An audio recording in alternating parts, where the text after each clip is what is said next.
Hello, आप सभी का स्वागत है हमारे प्लेटफॉर्म टारगेट गुरुकुल पे। जैसा कि आप सभी लोगों को पता होगा, कल सुबह 8 बजे आपका बीएससी बायोलॉजी का एंट्रेंस एग्जामिनेशन है महात्मा गांधी काशी विद्यापीठ का। आज मैं थोड़ा सा लेट हो गया हूँ। आपके लिए एक मॉडल पेपर कह लीजिए या फिर टेस्ट पेपर ले कह लीजिए या फिर कह लीजिए कि सेम एज इट इज़ आपका पेपर में आने वाला है। यहाँ पे हम आपको 40 से 50 क्वेश्चन सॉल्व कराएंगे। इस सीट में 40 बॉटनी के क्वेश्चन है, 40 जूलॉजी के क्वेश्चन है। सारे क्वेश्चन सॉल्व कराऊंगा तो हो सकता है बहुत ज़्यादा टाइम लग जाए, मेरा भी और आपका भी वीडियो देखने में। इस पीडीएफ को आप डिस्क्रिप्शन बॉक्स में दिए गए टेलीग्राम ग्रुप जो तक की टारगेट गुरुकुल का है, आप उसमें ज्वाइन हो करके वहाँ से इस पीडीएफ को डाउनलोड कर सकते हैं, देख सकते हैं, पढ़ सकते हैं। और हो सकता है वीडियो पूरा ना देखें तो फिर आप उन पीडीएफ से जल्दी जल्दी रिवाइज भी कर सकते हो। इस पीडीएफ में केमिस्ट्री के भी क्वेश्चन है। आप अपनी सहजता के लिए केमिस्ट्री के क्वेश्चन, जैसे कि यहाँ पे टॉपिक बॉटनी है, ऊपर देखेंगे यहाँ पर आपको केमिस्ट्री के क्वेश्चन मिल जाएंगे। अगर केमिस्ट्री का भी मॉडल आपको रिवाइज करना पड़ेगा तो सेम इसी पीडीएफ में आपको केमिस्ट्री का भी मिल जाएगा। इवन आपके में फिजिक्स नहीं आती, अगर फिजिक्स आती भी होती तो फिजिक्स भी आप रिवाइज कर पाओगे। ठीक है, तो हम क्या करेंगे, बॉटनी के लगभग 25 क्वेश्चन सॉल्व करेंगे, जूलॉजी के 25 क्वेश्चन सॉल्व करेंगे। हूबहू याद रखना, सेम इसी से मिलते जुलते, और ऐसा हो भी सकता है कि ऐसे ही क्वेश्चन और यही क्वेश्चन आपके एग्जाम में आ जाए। इतने ज़्यादा यूनिक क्वेश्चन है। अगर ऐसे क्वेश्चन मैचिंग में आते हैं तो आपको कल पेपर देने के बाद कमेंट सेक्शन में आकर ज़रूर बताना कि हाँ सर, हाँ भैया, आपने जो क्वेश्चन कराए थे उनमें से इस टाइप के क्वेश्चन आए थे या फिर सेम एज इट इज़ यही क्वेश्चन आ गए। ठीक है, देखो सबसे पहले सबसे बहुत इंपॉर्टेंट चीज़ ये रहेगी, जितने भी क्वेश्चंस होंगे उन क्वेश्चंस के एक्सप्लेनेशन के साथ आंसर भी इस पीडीएफ में दिया है, हिंदी में दिया है, ताकि हमारे पढ़ाने के बाद भी अगर बच्चा पढ़ना चाहे तो उसे रिवाइज कर पाए। दोनों लैंग्वेज में कंटेंट आप देख सकते हैं। पहला क्वेश्चन जैसे कहता है, चलिए क्वेश्चन को स्टार्ट करते हैं। ज़्यादा टाइम नहीं है आपके पास भी, मेरे पास भी, क्योंकि कल ही आपका एग्जाम है और आपको और भी सब्जेक्ट रिवाइज करने होंगे। ठीक है, जैसे पहला क्वेश्चन कहता है कि a gene of 600 nucleotides will code for a polypeptide chain of कितने अमीनो एसिड। एक बोला गया है कि एक जीन है जिसमें 600 न्यूक्लियोटाइड है। क्या 600 न्यूक्लियोटाइड है, तो वो कितने पॉलीपेप्टाइड की अमीनो एसिड की चेन को क्या करेगा कोड करेगा। अब सबसे पहले ये देखो कि आप अमीनो एसिड के बारे में क्या क्या जानते हो। कुछ प्रॉपर्टीज़ ऐसी होंगी जिन्हें आप अमीनो एसिड के बारे में जानते होंगे। सबसे पहली प्रॉपर्टी देखो, ऐसा नहीं है मैं प्रॉपर्टी बता रहा हूँ तो आपके क्वेश्चन से भटका रहा हूँ। इन क्वेश्चन की प्रॉपर्टी समझेंगे आप तो इस क्वेश्चन को तो सॉल्व कर ही पाएंगे। हो सकता है इससे रिलेटेड जो ये 3-4 मैं पॉइंट्स बताऊँगा उनमें भी बहुत ज़्यादा प्रोबेबिलिटी होगी कि क्वेश्चन आपका फंसेगा।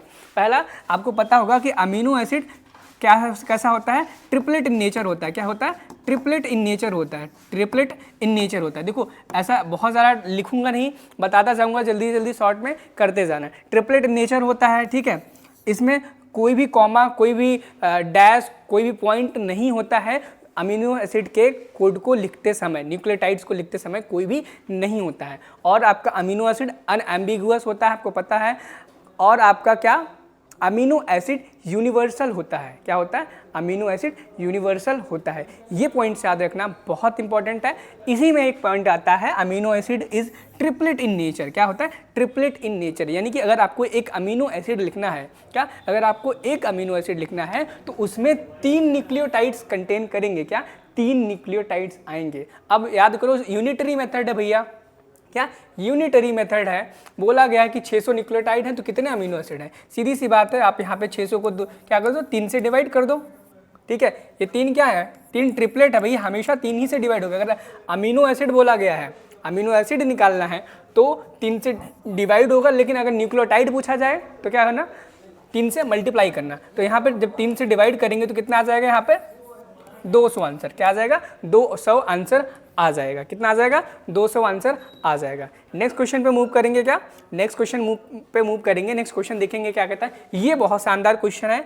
इस टॉपिक से क्वेश्चन आने की बहुत ज़्यादा प्रोबेबिलिटी है। इस क्वेश्चन का नाम है रेप्लिकेशन ऑफ डीएनए, यानी कि एक डीएनए से कैसे एक डीएनए की कॉपी बनती है। जैसे कि बायोटेक्नोलॉजी में भी आपने देखा होगा। साथ ही साथ में मॉलिकुलर बेसिस ऑफ इनहेरिटेंस नाम का एक जो चैप्टर है आपका, जिसे हम मॉलिकुलर बायोलॉजी नाम से भी जानते हैं, वहाँ पर भी पढ़ने को आपको मिला होगा। जैसे क्वेश्चन में कहा गया, Okazaki is made his contribution in the genetics to the understanding of, यानी कि हिंदी में देखेंगे, ओकाज़ाकी ने अनुवांशिकी में इसकी समझ हेतु अपना क्या योगदान दिया। यानी ओकाज़ाकी एक साइंटिस्ट थे। ध्यान से सुनना, यहाँ पे ओकाज़ाकी की फ्रेगमेंट की बात नहीं की जा रही है। क्या फ्रेगमेंट की बात नहीं की गई है यहाँ पे। ओकाज़ाकी जो साइंटिस्ट थे उनकी बात कही गई कि ओकाज़ाकी जो सर थे, साइंटिस्ट थे, उनका क्या कंट्रीब्यूशन था जेनेटिक्स की अंडरस्टैंडिंग को समझने में। क्या जेनेटिक्स की अंडरस्टैंडिंग को समझने में। तो याद रखना, मैंने थोड़ी देर पहले ही बता दिया, ओकाज़ाकी जो साइंटिस्ट थे उन्होंने डीएनए रेप्लिकेशन में बहुत बड़ा रोल प्ले किया था। क्या क्या रोल प्ले किया था? जब एक डीएनए को हमें रेप्लिकेट करना होता है तो उस टाइम पे डीएनए के फ्रेगमेंट्स बहुत सारे बन जाते हैं। क्या? बहुत सारे फ्रेगमेंट्स बन जाते हैं। ठीक है, बहुत सारे एंजाइम्स का एक्शन होता है, पॉलीमरेज आता है, हेलिकेज आता है, गायरेज आता है, ऐसे ऐसे एक्शन होते हैं। फिर क्या होता है, देखो डीएनए के बहुत सारे छोटे छोटे पार्ट्स टूट जाते हैं। क्या? टूट जाते हैं। जब वो पार्ट्स टूटे रह जाते हैं, ठीक है, क्या टूटे रह जाते हैं, कौन सी साइड में? डिसकंटिन्यूअस साइड पे। कहाँ पे? डिसकंटिन्यूअस साइड में। और डिसकंटिन्यूअस कहाँ से कहाँ तक होती है? 5 डैश से 3 डैश होती है, 3 डैश टू 5 डैश होती है। कहाँ से कहाँ होता है उसका डायरेक्शन आपको हमें कमेंट सेक्शन में बताना है।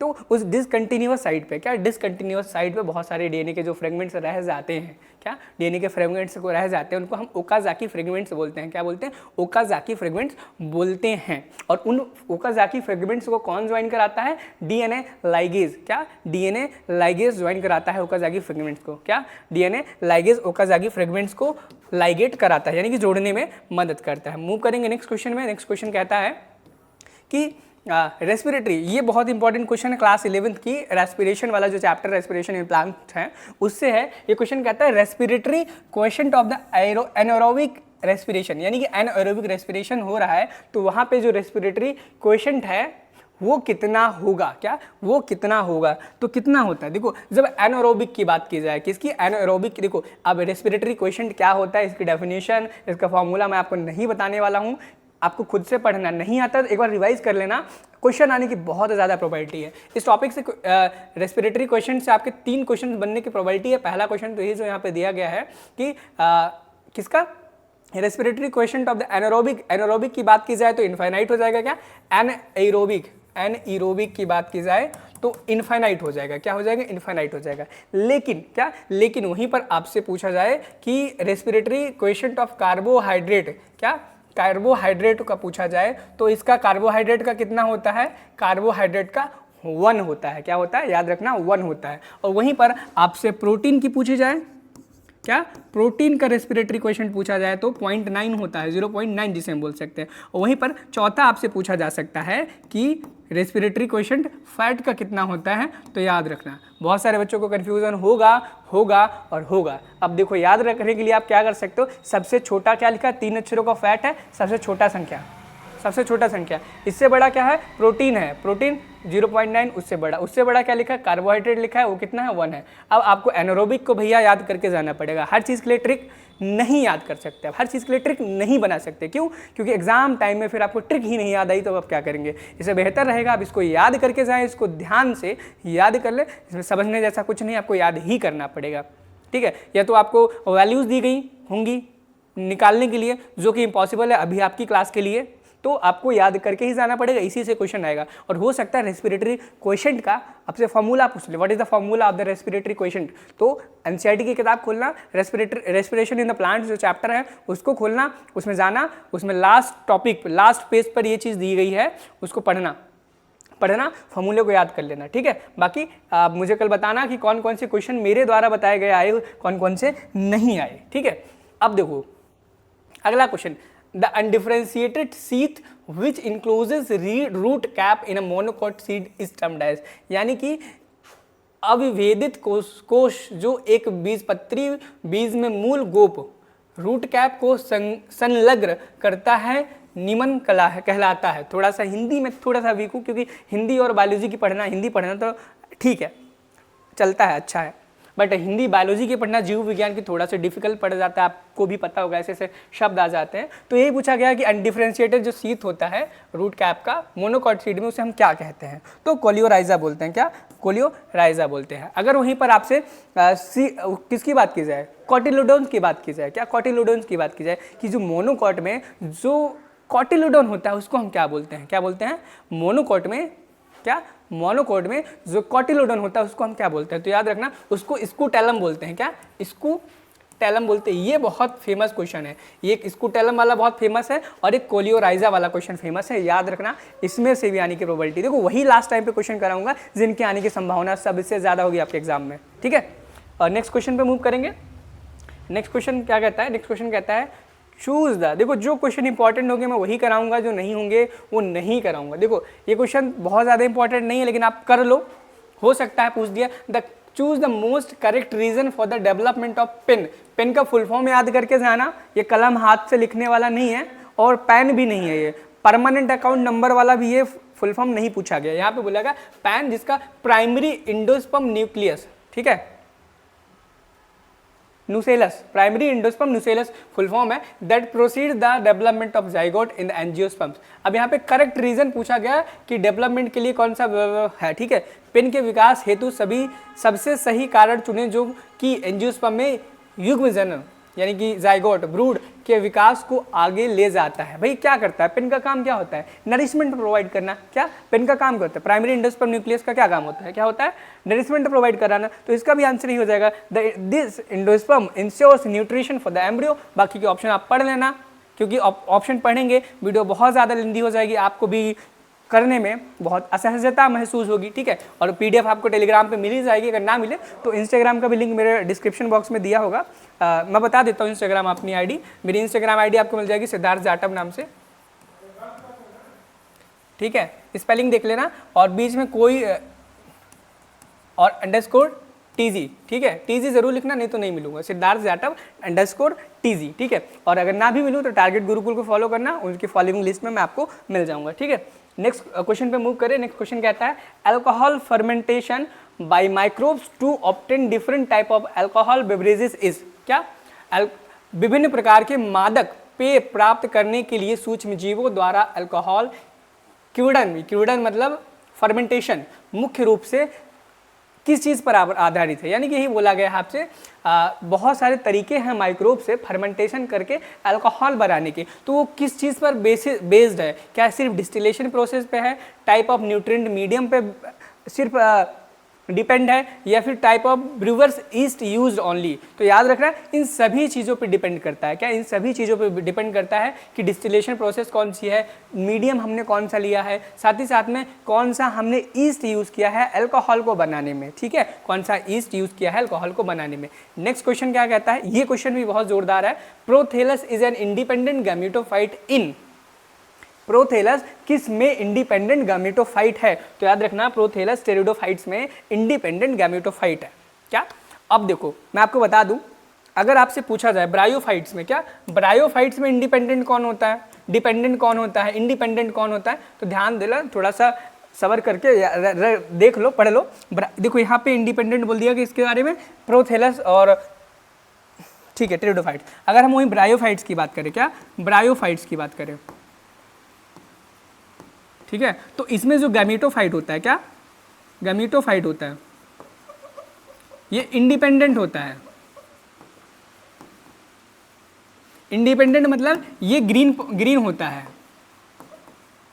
और इसकी प्लॉइडी एन होती है, क्या होती है, प्लॉइडी एन होती है। वहीं पर अगर हम स्पोरोफाइट की बात करते हैं, स्पोरोफाइट की बात करते हैं, तो स्पोरोफाइट जो होता है वो डिपेंडेंट होता है और 2n होता है। ये भी याद रखना, ये क्वेश्चन आने की प्रोबेबिलिटी बहुत ज़्यादा है कि जो ब्रायोफाइट है उसका जो गैमेटोफाइट है वो डिपेंडेंट है कि इंडिपेंडेंट है, ग्रीन है नॉन ग्रीन है। तो याद रखना जो ब्रायोफाइट का गैमेटोफाइट है वो इंडिपेंडेंट है, ग्रीन है और उसकी प्लॉइडी n है, ये भी याद रखना। स्पोरोफाइट की अगर हम बात करें ब्रायोफाइट में, स्पोरोफाइट डिपेंडेंट होता है, 2n होता है, और डिपेंडेंट किस पे होता है, गैमेटोफाइट पे, क्या गैमेटोफाइट पे डिपेंड करता है, ठीक है। नेक्स्ट क्वेश्चन पे मूव करेंगे। नेक्स्ट क्वेश्चन कहता है एबीए, ये भी बहुत जोरदार क्वेश्चन है, क्या बहुत ही जोरदार क्वेश्चन है। ABA act as antagonistic to which of the hormone with regards to the seed and bud dormancy, यानी कि बीज और कली की निष्क्रियता के संबंध में किस हार्मोन के लिए एबीए प्रतिरोधी के रूप में कार्य करता है। सबसे पहले प्रतिरोधी यानी कि एंटागोनिस्टिक का मतलब समझो, एंटागोनिस्टिक का मतलब होता है अपोजिट काम करना। जैसे कि मेरा काम है पढ़ाना एज अ टीचर, तो मेरा उल्टा काम कौन करेगा, जो पढ़ाई को बिगाड़ता हो। ऐसे लोग जो पढ़ाई को बिगाड़ते हैं उनको हम एंटागोनिस्टिक बोलते हैं। यानी कि अगर आप पढ़ाई करने बैठे हो तो कोई लोग आपको डिस्टर्ब कर देते हो, मत पढ़ो, गेम खेल लो, ये कर लो, इंस्टाग्राम चला लो, दैट मीन वो आपके एंटागोनिस्टिक है। यानी कि जो आप काम कर रहे हो उसका जस्ट अपोजिट करेंगे। यानी कि कहा गया है एबीए का एंटागोनिस्टिक यहाँ पे कौन सा होगा, जो कि किस में काम करे, सीड एंड बड डॉर्मेंसी में, इसमें सीड एंड बड डॉर्मेंसी में। तो याद रखना ABA का सबसे पहले फुल फॉर्म याद रख लेना, एब्सिसिक एसिड होता है। क्या होता है? एब्सिसिक एसिड होता है और ये प्रमोटर नहीं होता है। हमारे पास दो तरीके के प्लांट हार्मोन होते हैं, ठीक है, प्लांट ग्रोथ रेगुलेटर होता है, एक प्रमोटर होता है, एक इनहिबिटर होता है। और ABA क्या है? इनहिबिटर है। क्या है? इनहिबिटर है, यानी कि सीड एंड बड डॉर्मेंसी को इनहिबिट करता है। और जिब्रेलिन क्या आता है? सीड एंड बड डॉर्मेंसी को प्रमोट करता है। क्या? प्रमोट करता है। अगर ABA क्या करेगा? ABA सीड को बड को जल्दी गिरा देगा, ठीक है, और सीड को डॉर्मेंसी में एक इनएक्टिव स्टेज में लेके जाने का काम करता है। तो जिब्रेलिन क्या करेगा? बड को नीचे ही नहीं गिरने देगा, पकड़ के रखेगा, सीड को इनएक्टिव ही नहीं होने देगा। अगर हो भी गया है उसको वापस एक्टिवेट कर देगा। क्या करेगा? यानी कि मान लो कोई एक सीड है जो इनएक्टिव स्टेज में जा चुका है, ड्यू टू अनफेवरेबल कंडीशन है, सीड में कुछ ऐसे अनफेवरेबल कंडीशंस आए कि वो इनएक्टिव हो गया, तो जिब्रेलिन उसको वापस खींच करके एक्टिव स्टेट में ले आएगा। ठीक है, ध्यान रखना।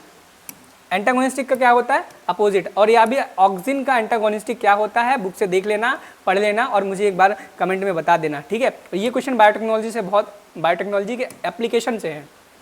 गोल्डन राइस जैसे ही शब्द आता होगा आपको पता है, night blindness, vitamin A, daffodils, यही ऑप्शन में क्वेश्चन हो सकते हैं, इससे अलावा कुछ भी नहीं होगा। क्वेश्चन में देखो, golden rice is genetically modified to produce beta carotene to solve the problem of, यानी कि गोल्डन राइस को जेनेटिकली मॉडिफाई किया गया था बीटा कैरोटीन बना सके, और बीटा कैरोटीन बना करके किस समस्या को निवारण करने के लिए? मेनली नाइट ब्लाइंडनेस था। क्या हमारे सिलेबस में नाइटली ब्लाइंडनेस है, सॉरी नाइट ब्लाइंडनेस, बोलने में थोड़ा सा दिक्कत हो जाता है, मैं बहुत फास्ट बोलता हूँ। फास्ट मतलब फ्रीक्वेंसी ज़्यादा है, एम्पलीट्यूड नहीं, फ्रीक्वेंसी। ठीक है, तो नाइट ब्लाइंडनेस में, और याद रखना प्रीमेच्योर डेथ आ भी सकता है, वैसे तो नहीं आएगा क्योंकि आपके सिलेबस में प्रीमेच्योर डेथ के बारे में कोई भी जिक्र नहीं किया गया है, सिर्फ नाइट ब्लाइंडनेस में याद रखना। देखो अब इस नाइट ब्लाइंडनेस को हिंदी में हम रतौंधी भी बोलते हैं। इसको ओवरकम करने के लिए हम ऐसी चीज़ें खानी चाहिए जिसमें विटामिन ए की जो कंपोजिशन है, मात्रा है, वो बहुत ज़्यादा होनी चाहिए। क्या? बहुत ज़्यादा होनी चाहिए। नेक्स्ट क्वेश्चन पे मूव करेंगे। नेक्स्ट क्वेश्चन नंबर 10 कहता है, which of the cell female gametophyte. देखो इस क्वेश्चन को आप कर लेना, इजी क्वेश्चन है। Reproduction in sexual reproduction in flowering plant, chapter number 1 NCERT class 12 वहाँ से मिल जाएगा। ठीक है, हाँ ये क्वेश्चन इंपॉर्टेंट है। Which one of the following is not a functional unit of ecosystem. क्या इनमें से इकोसिस्टम की कौन सी फंक्शनल यूनिट नहीं है? इनमें से कौन सी फंक्शनल यूनिट नहीं है इकोसिस्टम की? क्या इकोसिस्टम की फंक्शनल यूनिट नहीं है? अब देखो, अब आप याद करो कि इकोसिस्टम की फंक्शनल यूनिट्स कितनी हैं? 4 है, चारों लिखना, याद करना, एग्जाम में आने की प्रोबेबिलिटी है, बहुत ज़्यादा नहीं बोल सकते। तो देखो, एनर्जी फ्लो है, क्या है? न्यूट्रिएंट साइक्लिंग है, डीकम्पोजिशन भी है, मिनरलाइजेशन भी है, ह्यूमिनिफिकेशन भी है, कैटाबॉलिज्म भी है, लेकिन आपका स्ट्रैटिफिकेशन नहीं है। क्या? स्ट्रैटिफिकेशन नहीं है, इस चीज़ को ध्यान रखना, एग्जाम में आने के चांसेस हैं काफ़ी अच्छे, लेकिन इस क्वेश्चन के थोड़े कम है। बाकी और देखते हैं, ये क्वेश्चन बहुत अच्छा है, इस क्वेश्चन के आने के 99% चांस मान लो, मतलब बहुत इंपॉर्टेंट, बहुत फेमस क्वेश्चन है, हर एग्जाम में पूछा गया, आपके में पूछे जाने की संभावना है कि which one of the following nitrogenous base is present in DNA but not in RNA, यानी कि ऐसे कौन सा नाइट्रोजनस बेस है जो DNA में तो होता है लेकिन जो RNA में नहीं होता है। आप देख सकते हो DNA में आपका थायामीन पाया जाता है। क्या? थायामीन, THYAMINE, ठीक है, और RNA में क्या पाया जाता है इसकी प्लेस में? यूरासिल, याद रखना। और याद रखना थायमीन की THYAMINE, थायामीन नहीं है, थायामीन अलग चीज़ होता है, ये विटामिन B12 का नाम होता है। ठीक है, विटामिन B12 को होता है पता नहीं, लेकिन थायामीन ये विटामिन वाला है और ये DNA RNA वाला है, याद रखना, नाइट्रोजन बेस वाला है। मुझे याद नहीं आ रहा है किसका, अगर आपको पता हो तो कमेंट में एक बार जरूर बता देना। ये क्वेश्चन आपके आउट ऑफ सिलेबस है। Strategies enhancement of fruit production, जो एग्रीकल्चर वाले में आता था, अब हटा दिया गया है, लेकिन याद रखना यहाँ पे एक राइस की वैरायटी पूछी गई, जया, और एक रत्ना भी होती है, इसको भी याद रख लेना। ठीक है, और हाँ ये क्वेश्चन इंपॉर्टेंट है इकोलॉजी से, which among the following is the pioneer species during the हाइड्राज succession, यानी कि निम्नलिखित में से कौन सा जलारंभी अनुक्रमण के दौरान अग्रणी जाति है। यानी कि जब एक हाइड्राज कंडीशन में एक ऐसी जगह पर जहाँ पर पानी भर जाए और वहाँ पर एक नई जीवन पनपने की आशंकाएं हों, वहाँ पे सबसे पहला आगामी जीव कौन सा होता है, तो कौन सा होता है, फाइटोप्लैंक्टॉन्स। क्या, स्मॉल फाइटोप्लैंक्टॉन, फाइटोप्लैंक्टॉन, ठीक है, क्या होता है, स्मॉल फाइटोप्लैंक्टॉन होता है। क्या होता है, स्मॉल फाइटोप्लैंक्टॉन होता है, ठीक है। अब क्या होता है, इतना समय नहीं है आपके पास जानने का। इसमें बोला गया है कि इनमें से कौन सा ऐसा हार्मोन है जो ऑक्सीजन नहीं है। Indole butyric acid, acetic acid 2,4-D, इसको हम मिथाइल ऑरेंज भी बोलते हैं, ठीक है, ये भी ऑक्सीजन है, सिंथेटिक है। इंडोल एसिटिक एसिड, और ये पता ही है abscisic acid, antagonistic to gibberellin, seed dormancy and bud and seed dormancy के लिए, ठीक है, याद रखना। तो कौन सा नहीं है, ए भी है, ठीक है। Next question, which of the following ferns, चलो ये क्वेश्चन आप कर लेना, प्लांट किंगडम ये भी कर लेना, ठीक है। चलो ये भी एग्रीकल्चर का है, ये क्वेश्चन इंपॉर्टेंट है, इस क्वेश्चन को देख लो। ये क्वेश्चन क्या आता है, the enzyme recombinase is required in which stage of the meiosis, यानी कि मियोसिस के किस स्टेज में रिकॉम्बिनेज नाम के एंजाइम की आवश्यकता पड़ती है, तो किस में पड़ती, पैकाइटिन में पड़ती है। क्या, पैकाइटिन में पड़ती है, इस चीज़ को ध्यान रखना। बहुत इंपॉर्टेंट क्वेश्चन, एग्जाम में आने के चांसेस बहुत ज़्यादा हैं, क्या, बहुत ज़्यादा हैं, ठीक है। नेक्स्ट क्वेश्चन, ये क्वेश्चन एनसीईआरटी खोलना, मैं एक क्वेश्चन बता रहा हूँ, इससे 4 क्वेश्चन बनने की प्रोबेबिलिटी है। बहुत बड़े बड़े एग्जाम्स में इस चैप्टर से क्वेश्चन आए हैं, इस टॉपिक से क्वेश्चन आए हैं। क्वेश्चन कहता है the type of chromosomes which with the centromere at the centre is, यानी कि वह कौन से टाइप का क्रोमोसोम है, क्या, वह कौन से टाइप का क्रोमोसोम है जिसमें सेंट्रोमियर सेंटर में होता है। कहाँ पर होता है, सेंटर में होता है। तो इस ऐसे को हम क्या बोलते हैं, मेटासेंट्रिक बोलते हैं। क्या बोलते हैं, मेटासेंट्रिक बोलते हैं। अब आपको मेटासेंट्रिक के साथ साथ में एक्रोसेंट्रिक, टीलोसेंट्रिक, ठीक है, जितने भी सेंट्रिक हैं सब आपको देख करके जाने। एनसीईआरटी में सेल वाले चैप्टर में मिल जाएगा। हाँ, सेल वाले में ही है, सेल में ना हो तो cell cycle and cell division में नहीं, सेल में ही, सेल साइकिल सेल डिवीजन में नहीं है, मुझे याद है, ठीक है। ये बेकार क्वेश्चन है, आपके लिए नहीं है, ये भी नहीं है आपके लिए, नहीं है। ये क्वेश्चन इंपॉर्टेंट है, देखो ये क्वेश्चन भी सेल वाले चैप्टर से ही है। Gram staining identifies bacteria into gram positive and gram negative on the basis of, आपने चैप्टर में, मुझे भी नहीं आता था पहले जब मैं छोटा था, कि ग्राम निगेटिव ग्राम पॉजिटिव ये जो क्या है समझ नहीं आता है। अब समझाने का समय मेरे पास भी नहीं है, लेकिन इस क्वेश्चन में कैसे करना है मैं बता रहा हूँ। देखो ग्राम निगेटिव है बैक्टीरिया, ग्राम पॉजिटिव है, ये पहचानने का क्या नियम है, कैसे पहचानते हो। ग्राम निगेटिव ग्राम पॉजिटिव पहचानने के लिए सेल वॉल देखी जाती है, हमेशा याद रखना, सेल वॉल देखी जाती है, सेल मेम्ब्रेन नहीं देखी जाती। याद रखना, अगर आपके में क्वेश्चन आएगा तो यही आएगा कि भैया आप कैसे पहचान पाओगे किसी बैक्टीरिया को कि वो ग्राम पॉजिटिव है कि ग्राम निगेटिव है, तो कैसे पहचान पाओगे, उसकी सेल वॉल को देख करके। क्या, उसकी सेल वॉल को देख करके आप पहचान पाओगे कि जो बैक्टीरिया है वो ग्राम निगेटिव है या फिर ग्राम पॉजिटिव है, ठीक है। इससे ज़्यादा बड़ा क्वेश्चन आपके एग्जाम में नहीं आएगा। अगला क्वेश्चन, ये बेकार क्वेश्चन, इस क्वेश्चन को मत करना, बेकार मतलब आपके लेवल का नहीं है, आपके लेवल का बहुत ज़्यादा है, ठीक है।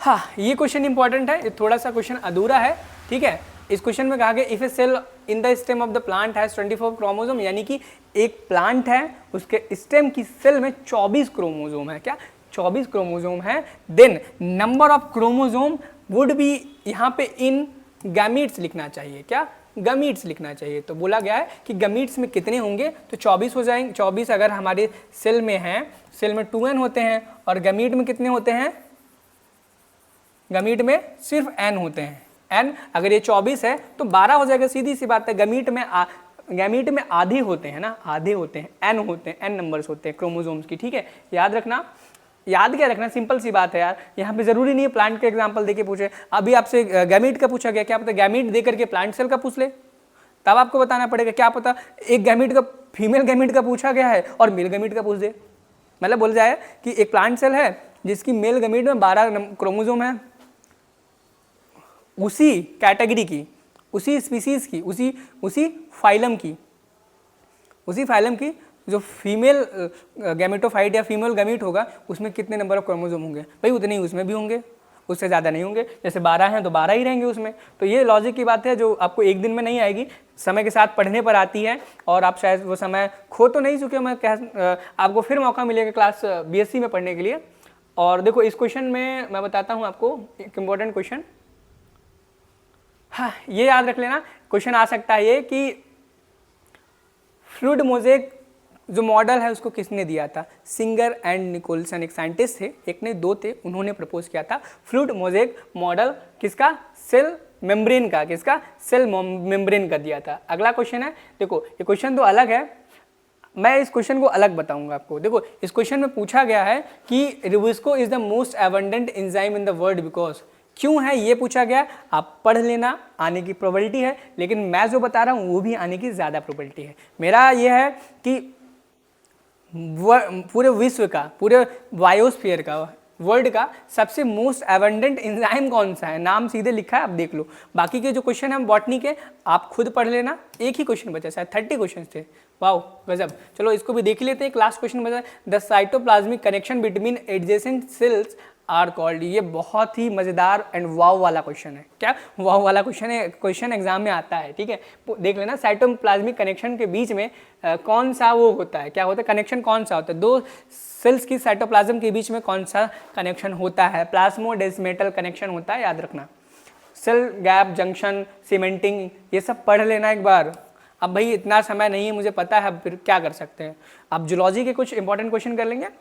The fluid filled cavity antrum is found in, यानी कि फ्लूइड फिल्ड जो कैविटी होती है जिसे हम एंट्रम बोलते हैं वो कहाँ पर पाई जाती है। पहली चीज़ ये फीमेल रिप्रोडक्टिव सिस्टम में आता है, ओवरी के अंदर पाया जाता है, ओवरी के अंदर भी टर्शरी फॉलिकल के अंदर ये पाया जाता है, कहाँ पर, टर्शरी फॉलिकल के अंदर पाया जाता है, ठीक है।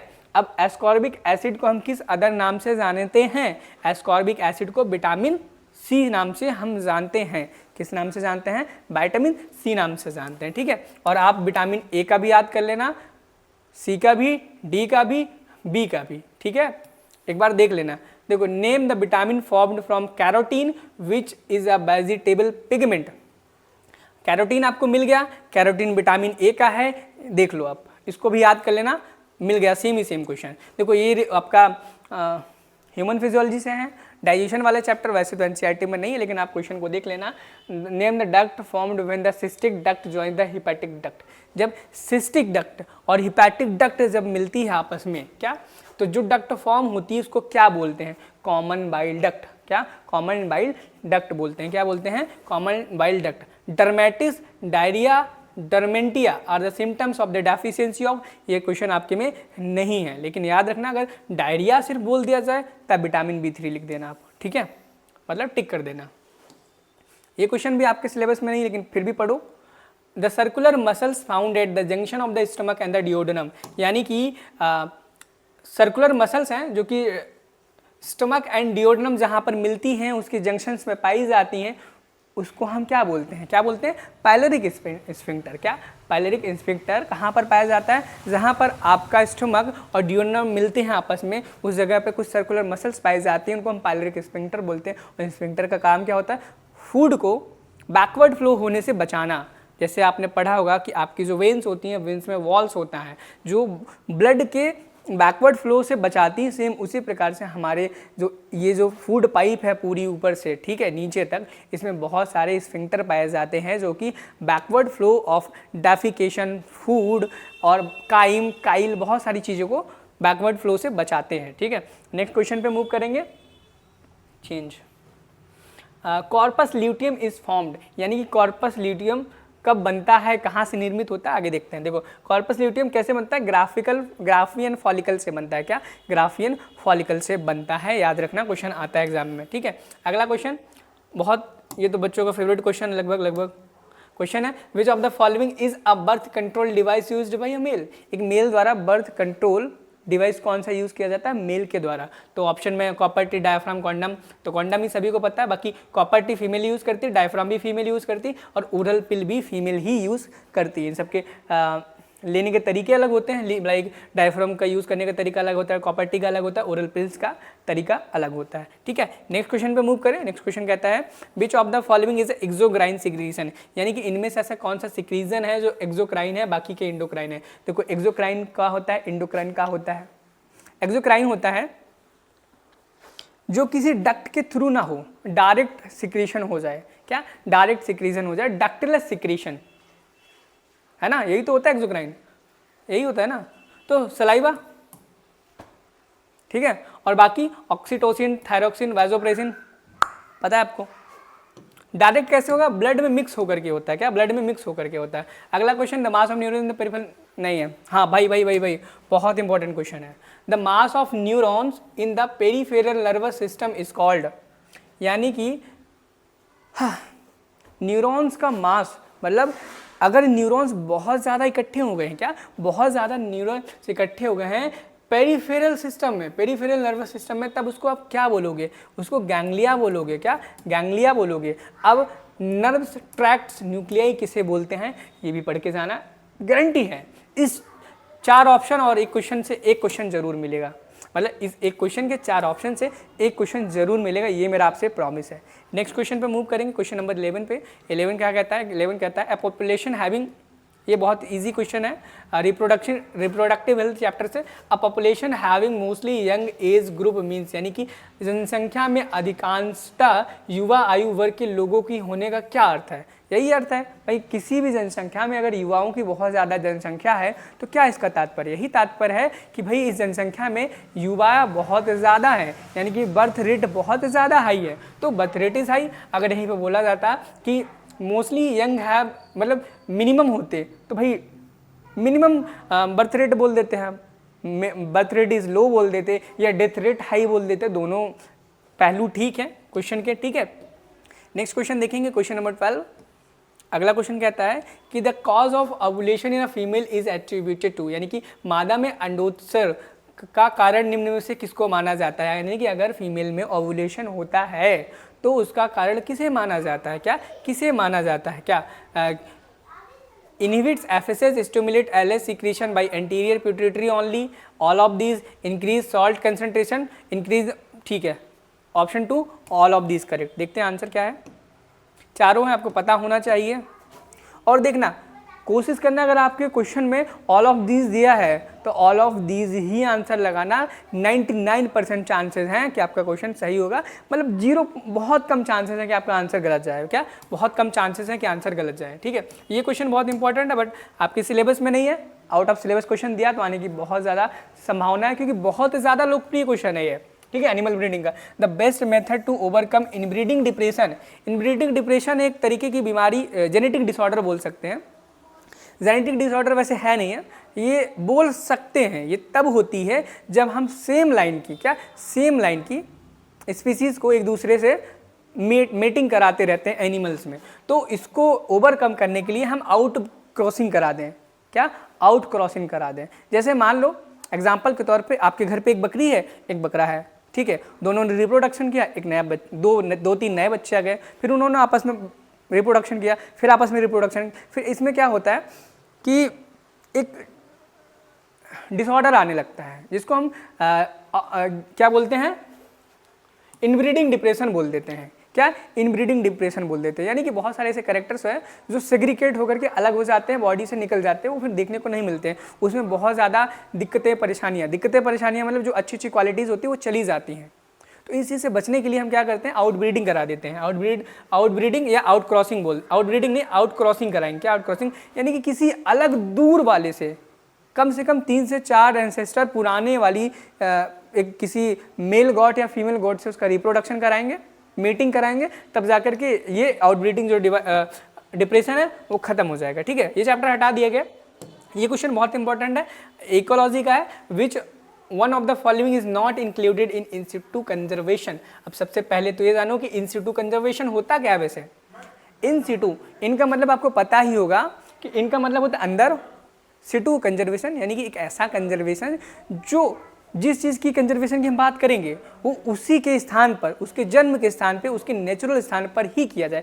यानी कि एक ऐसा कंजर्वेशन, उस किसी प्लांट को ऐसी जगह पर कंजर्व करना जहाँ पर वो उगा था, जो उसका नेचुरल हैबिटाट है। यानी कि किसी ऑर्गेनिज्म, किसी भी प्लांट को किसी भी प्लांट को उसी के नेचुरल हैबिटाट में ही प्रिजर्व नहीं, कंजर्व करना। प्रिजर्व इन लोगों के लिए नहीं लगाते, कंजर्व करना इन सिटू कंजर्वेशन कहलाता है। अब देखो, आप देखो कि नेशनल पार्क, तो national park ex situ conservation का है, क्योंकि यहाँ पे नेशनल पार्क में हम चीज़ों को उखाड़ के कहीं और ले जाते हैं जहाँ पे उसको बचा पाने की संभावना सबसे ज़्यादा अधिक रहती है, तो इसमें उखाड़ करके हम दूसरी जगह शिफ्ट करा लेते हैं। सेंचुरीज में भी हो जाता है, सैक्रेड ग्रुप्स में भी हो जाता है, ठीक है।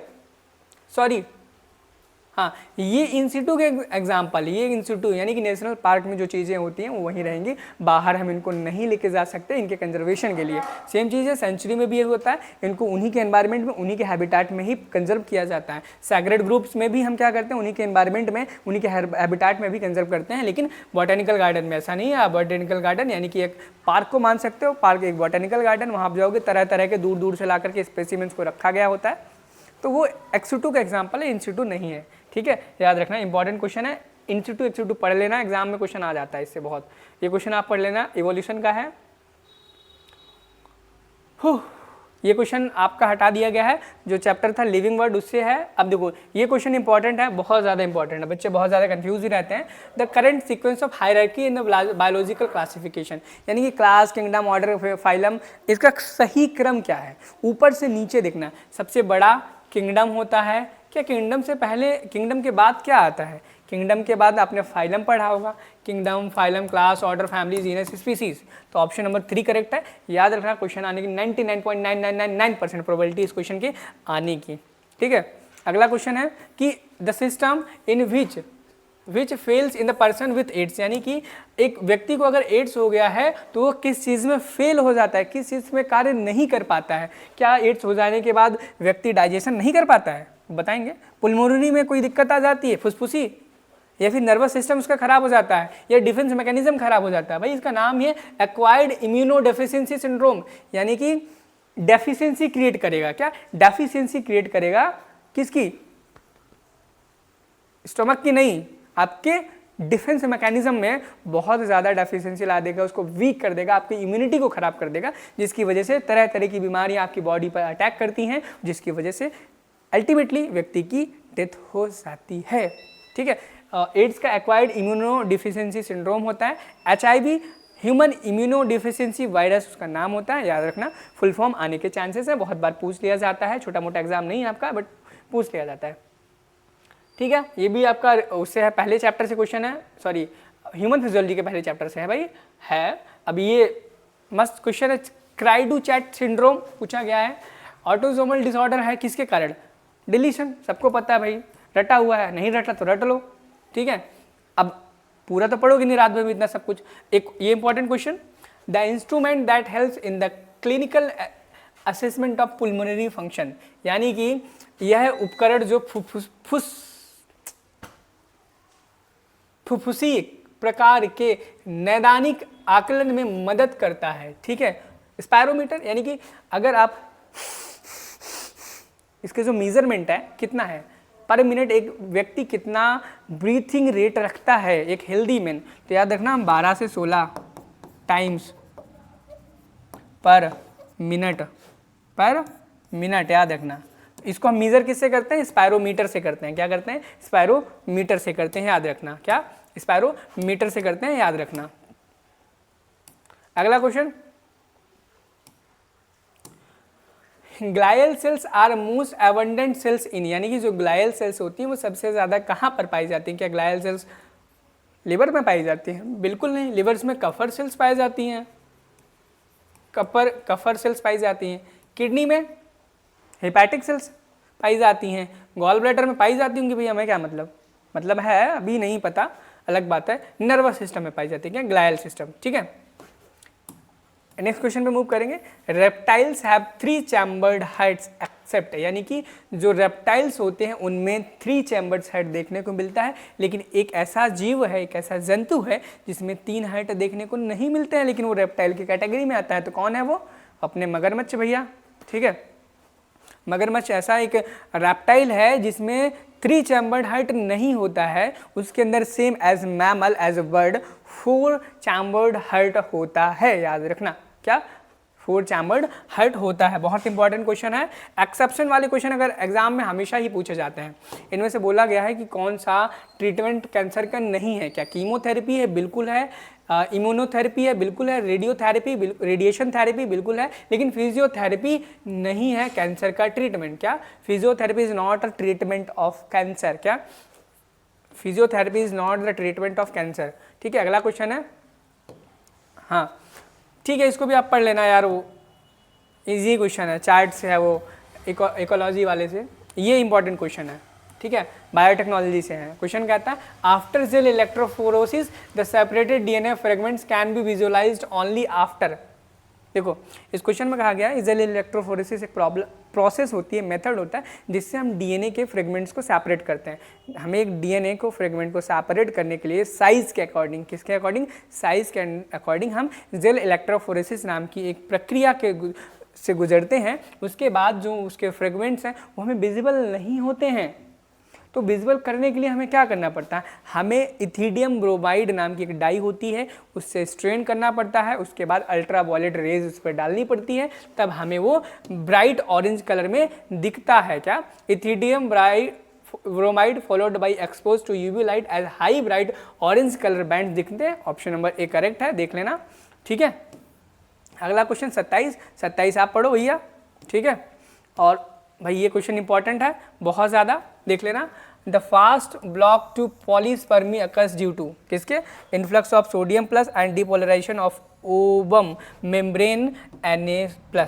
ठीक है, नेक्स्ट क्वेश्चन देखेंगे, ज़्यादा क्वेश्चन है, 2 क्वेश्चन बचे होंगे। Darwin finches in the Galapagos islands is an example of, यानी कि गैलोपागोस द्वीप में डार्विन के फिंच किस चीज़ का एक उदाहरण है, किसके, एडाप्टिव रेडिएशन के, म्यूटेशन के नहीं है, कन्वर्जेंट के नहीं है, concept of use and disuse के नहीं है। Concept of use and disuse Lamarckism के द्वारा दिया गया था, लैमार्क साइंटिस्ट के द्वारा दिए गए, तो उनका एग्जाम्पल जिराफ था। क्या, जिराफ था। इसको वीजमान ने डिसअप्रूव किया था माउस से, याद रख लेना। और बाकी एडाप्टिव रेडिएशन डार्विन फिंचेस का एग्जाम्पल था। ठीक है, अगला question, a person who has been vaccinated for a certain virus has acquired the, इस क्वेश्चन में बोला गया है कुछ एक पर्सन है जिसको वैक्सीनेशन किया गया है।